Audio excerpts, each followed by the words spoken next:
নবী, আপনি যতক্ষণ তাদের মাঝে আছেন ততক্ষণ আল্লাহ তাদেরকে শাস্তি দিবেন না, আর যতক্ষণ তারা আস্তাগফিরুল্লাহ পড়বে, ইস্তেগফার পাঠ করবে, ততক্ষণ আল্লাহ তাদেরকে শাস্তি দিবেন না। তো আল্লাহ কি বললেন দেখেন, এক, আপনি যতক্ষণ আছেন তাদের মাঝে আল্লাহ তাদেরকে আযাব দিবে না। আরেকটা বললেন, যতক্ষণ তারা ইস্তেগফার পড়বে, এই ইস্তেগফার পাঠকারী জাতিকে আল্লাহ পাক রব্বুল আলামিন গজব দিবেন না।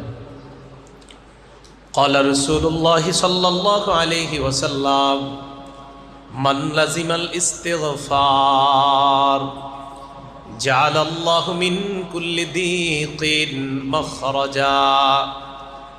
রাসূলুল্লাহ সাল্লাল্লাহু আলাইহি সাল্লাম বলেন, কেউ যদি তার জীবনে ইস্তেগফার আবশ্যক করে নেয়, কথার কথা আপনি হাঁটতেছেন, ইস্তেগফার পড়েন।